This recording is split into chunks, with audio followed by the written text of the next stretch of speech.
जादुई बादलों का गांव की कहानी। दोस्त, बहुत पुराने जमाने की बात है। एक बहुत छोटा सा गांव रहा करता था जिसका नाम हीरापुर था। हीरापुर में सभी लोग कृषि से जुड़े हुए थे और किस चीज से अपना जीवन का पालन पोषण किया करता था। बहुत पुराने दिनों की बात है। उस गांव में काफी कम आबादी थी और सभी लोग, हीरापुर के जितने भी जनसंख्या थे, वे लोग सभी कृषि पर निर्भर थे। हीरापुर के सभी लोग किसी का काम कर कर अपने खेतों में अनाज को गाकर बाजारों में तथा मंडियों में बेच दिया करते थे। इसी तरह से सभी लोगों का जीवन का पालन पोषण हो रहा था।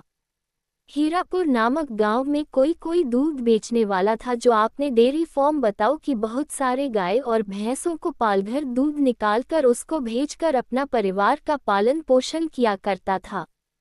गांव के सभी लोग बहुत ज्यादा खुश रहा करते थे क्योंकि उनकी खेती बाड़ी बिल्कुल अच्छी तरह से हो रही थी। लेकिन एक बार की बात है, उस गांव में बहुत ज्यादा सूखा पड़ गया था क्योंकि उस गांव में 2 सालों से बारिश नहीं हो रही थी। बारिश न होने के कारण बहुत सारे लोग अपने खेतों पर मायूस होकर बैठ जाते थे और बारिश होने का इंतजार किया करते थे। लेकिन 2 साल होने के बावजूद भी उस जहां में किसी प्रकार की कोई बारिश नहीं हो रही थी। गांव के सभी लोग अब पलायन करने के बारे में सोच रहे थे क्योंकि अगर वे लोग वहां रहेगा तो उसके मरने की स्थिति हो सकती है। हीरापुर गांव में जो लोग कृषि का कार्य किया करते थे, वे लोग अपनी जमीन को बेचकर कम दामों में ही बाहर निकालने के बारे में सोच रहे थे। साथ ही साथ आपको जब भी बता दें कि जो लोग उस गांव में डेयरी मतलब दूध का कारोबार किया करता था, वह लोग भी बहुत ज्यादा मुसीबत में पड़ गया था। सूखा होने के कारण खेतों में चारा नहीं बचा था और न ही हरे भरे घास दिखाई दे रहे थे।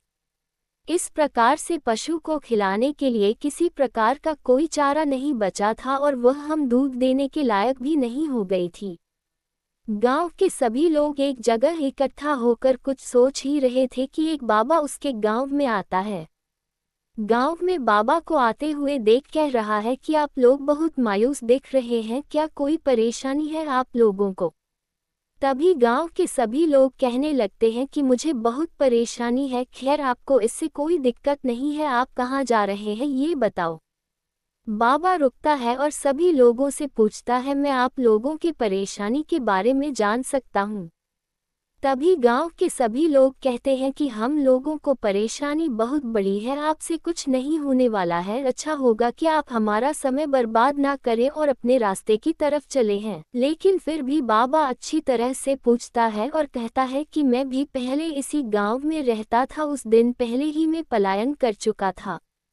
तुम सभी लोग कहते हैं कि अच्छा ठीक है, चलो हमारी परेशानी बताते हैं कि हमारे गांव में बारिश ही नहीं हो रही है। श्रीमान बाबा कहता है कि बारिश ना होने के कारण तो मैं यही हूँ क्योंकि मैं इस गांव में आकर बहुत उल्टा सीधा कार्य कर कर भगवान को नाराज करके यहाँ से पलायन कर गया था, जिसका ना से यहाँ की जमीन पर बारिश नहीं हो रही है। फिर उसके बाद वह बाबा अपने थैले से बादल का बीज निकालकर किसानों को देता है और कहता है कि इससे जाओ अपने खेतों में लगा दो, अगले दिन बारिश का पेड़ होगा और तुम्हारे खेतों में काफ़ी ज़्यादा बारिश होने लगी, जिससे फसल आपकी खुशी भी आ सकती है। पहले तो कोई विश्वास नहीं किया, लेकिन फिर भी सभी लोग वीर लेकर अपने खेत में लगा दिए हैं। अगले दिन जब सभी लोग खेत पर जाते हैं तो देखते हैं कि सभी को खेतों में बादल का पेड़ आ गया है और पेड़ में छोटे छोटे बादल हैं। ये लोग सोचा कि चलो कुछ दिन और इंतजार करते हैं, बादल बड़ा हो जाएगा, बारिश हो गए। 2 दिन इंतजार करने के बाद जब वो खेत में जाते हैं तो देखते हैं कि वहाँ बारिश हो की बौछार लगी और बड़े बड़े बादल हो चुके हैं। आप सभी लोगों को बता देगी, वहाँ का जो प्रधानता हुआ बहुत ही ज़्यादा खराब किस्म का आदमी था।